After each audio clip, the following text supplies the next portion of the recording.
खबरों का पंचनामा देख रहे हैं आप। मैं हूं निशु दुबे। हम लेकर आए हैं देश दुनिया की 5 बड़ी खबरें जिस पर चर्चा के लिए मौजूद हैं कैपिटल टीवी के editor in chief doctor Manish Kumar.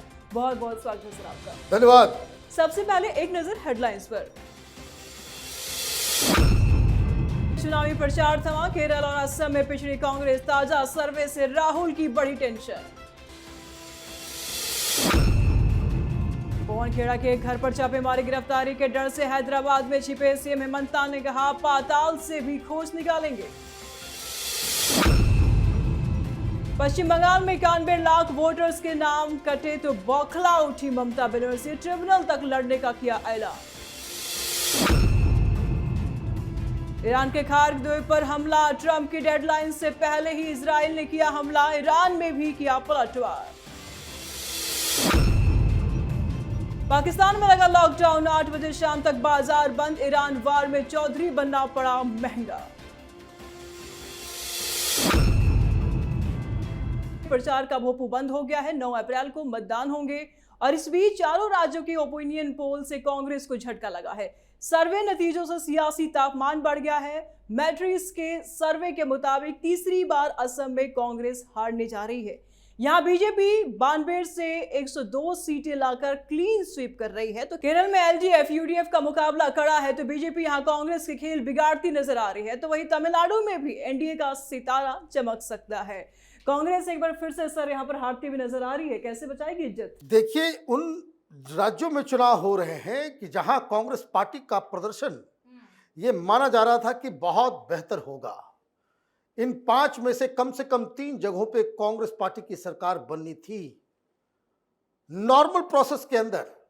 लेकिन प्रधानमंत्री मोदी, अमित शाह, इन लोगों की जो रणनीति रहती है कि कांग्रेस पार्टी किस तरीके से फंस जाए कि ताकि चुनाव के नतीजे जब आए तो कांग्रेस पार्टी सेलिब्रेट ना कर सके।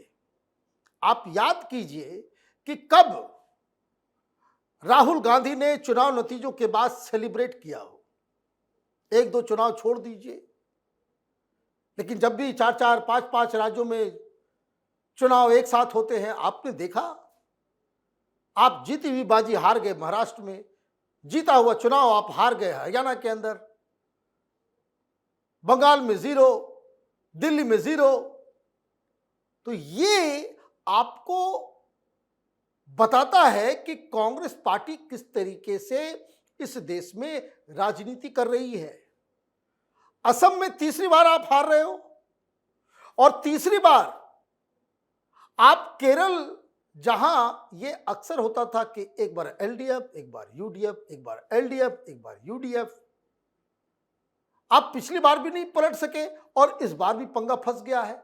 कारण उसका सबसे बड़ा ये लग रहा है कि जिस तरीके से भारतीय जनता पार्टी ने केरल में अपने आप को खड़ा किया, वो कांग्रेस पार्टी का ही वोट कट रहा है उससे, और ये बड़ी दिक्कत वाली बात है। तमिलनाडु में जो सर्वे आ रहे हैं वहां स्टालिन की सरकार जा रही है।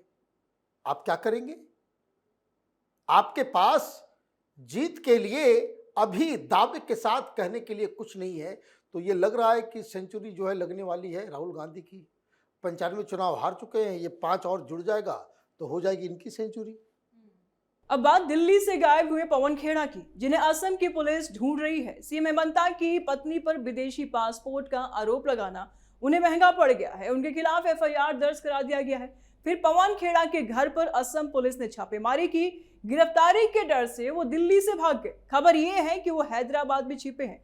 अब हिमंता बिस्वा शर्मा कह रहे हैं कि असम पुलिस उन्हें पाताल से भी ढूंढ कर ला सकती है।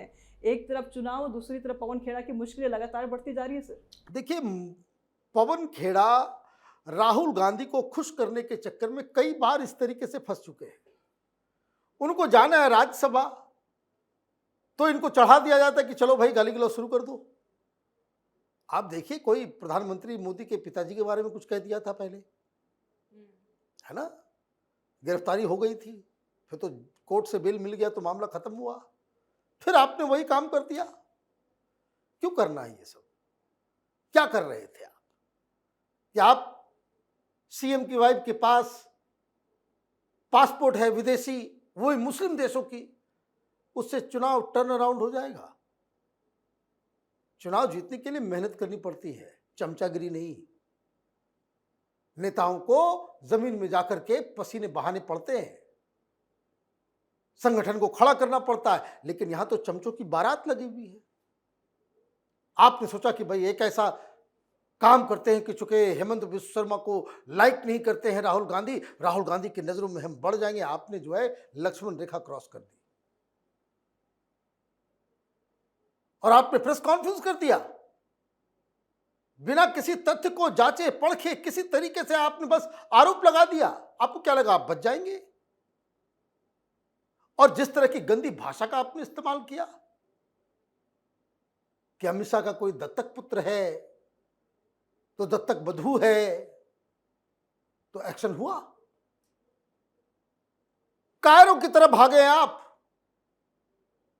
अगर आपके आरोप में कोई सच्चाई है, आपके पास सबूत है, साक्ष्य है, तो आप कहते कि मैं दिल्ली में ही बैठा हुआ हूं, आओ यह है दस्तावेज, यह है पासपोर्ट की कॉपी। लेकिन आपको तो बस shoot and scoot, spit and run, यही आती है आप लोगों को। तो आपने आरोप लगाया, 3 घंटे में सोशल मीडिया का जमाना है, यह सोनिया गांधी का जमाना नहीं है, इंदिरा गांधी का जमाना नहीं है कि 10 पत्रकारों को बुला करके किसी जगह पे बिठा करके पार्टी करके पैसे देकर आप अपने नैरेटिव को चलवा दें। यह जमाना वो बदल गया है। कांग्रेसियों को अपनी जो ना आदत सुधारनी पड़ेगी कि कोई कुछ करता, जांच परख, सोशल मीडिया में सारी सच्चाई सामने आ गई कि ये तीनों के तीनों फर्जी आरोप आपने लगाए, पुलिस आ गई, अब भाग गए हैदराबाद। क्यों भागे हैदराबाद? वहां कांग्रेस पार्टी की सरकार है ना, कि वहां पुलिस नहीं पकड़ेगी। जैसे हिमाचल भाग गए थे सब लोग वो नंगई करने के बाद एआई समिट में, तो अब आप छिपना, आपकी अब यही राजनीति रह गई है। अगर आपके आरोप में सच्चाई है, you should come out and से कि ये हमारे पास सबूत है, साक्ष्य है। या फिर यही कहा जाएगा कि भाई आप लोग राजनीति को आपने यूनिवर्सिटी, कॉलेज, पंचायत, ये जो गली मोहल्ले में जो होता है ना, वो आपने नेशनल पॉलिटिक्स को तब्दील कर दिया। अब बात पश्चिम बंगाल की, जहां चुनाव से पहले एसआईआर में 91 लाख वोटर्स के नाम कट गए हैं, जिससे ममता बनर्जी बौखलाई हुई है। अकेले मुर्शिदाबाद में 11 लाख और मालदा में 7 लाख वोटर्स का नाम कट जाने से हड़कंप मच गया है। इस पर ममता बनर्जी ने कहा कि हमें हराने के लिए सिर्फ मुसलमानों का नाम काटा गया है, हम ट्रिब्यूनल तक जाएंगे। और इतने बड़े पैमाने पर नाम कटने के बाद ममता को अपनी सियासी जमीन खिसकती हुई दिख रही है। ममता बौखला गई है सर नाम कटने से। देखिए 4-5 महीने से कैपिटल टीवी पे हम लोग यही बात कहे जा रहे थे कि ममता बनर्जी सांप बिल के अंदर चला गया और ऊपर से डंडे मार रही है। सांप मरेगा नहीं। एसआईआर की घोषणा हो गई तो हो गई। यह इलेक्शन कमीशन का संवैधानिक दायित्व भी है और अधिकार भी है। कोई दूसरी एजेंसी, न सुप्रीम कोर्ट न पार्लियामेंट, वो अधिकार उनसे ले ही नहीं सकता। लेकिन जिस बात का खतरा था, जो ममता बनर्जी कह रही थी वही सच साबित हो गया। वो कह रही थी कि भाई मुसलमानों का नाम कटेगा। उनको मालूम था कि ये सब बांग्लादेशी हैं मुसलमान, जो ममता बनर्जी की सरकार बनने के बाद यहां पे आकर के सेटल हुए या वामपंथी सरकार के दौरान सेटल हुए। उनका भारत से कोई लेना देना नहीं है। इसलिए इस सघन जांच के अंदर उनकी चोरी पकड़ी गई। मैं तो देख रहा हूं पत्रकारों को, और पत्रकारिता में किस तरह से दलाली की जाती है। आप भी एक ट्रिक सीख लीजिए। उठाइए वेबसाइट, उठाइए उन पत्रकारों के बयानों को जो ये कह रहे हैं कि 91 लाख लोग वोट नहीं दे पाएंगे। इलेक्शन कमीशन ने एसआईआर के जरिए 91 लाख वोट वो नहीं दे पाएंगे। आप पढ़ते होंगे, बहुत सारे लोग बोल भी रहे हैं। यह मूर्खता की पराकाष्ठा है। कहिए 91 लाख वोट फर्जी थे। ये वोट पड़ रहा था तो किसको पड़ रहा था? दिस शुड बी इन्वेस्टिगेटेड कि आपके राज्य में 10% से ज्यादा वोटर्स वो हैं जो फर्जी हैं, जिनको वोट देने का अधिकार नहीं था, तो वो वोट आईडी वो बन कैसे रहा था। तो चोरों को जस्टिफाई करने के लिए यहां बहुत सारे लोग खड़े हैं। ममता बनर्जी कह रही ट्राइब्यूनल जाएंगे। भाई जाइए, ट्राइब्यूनल तो बनाया ही गया था, इसीलिए आप क्या जाएंगे। सुप्रीम कोर्ट ने कहा कि भाई जिन लोगों के नाम कट गए अब जाइए ट्राइब्यूनल। लेकिन मैं आपको बता दूं, जो ट्राइब्यूनल जाएगा और बांग्लादेशी है, रोहिंग्या है, ट्राइब्यूनल में जाने के बाद फिर बचोगे नहीं बच्चों।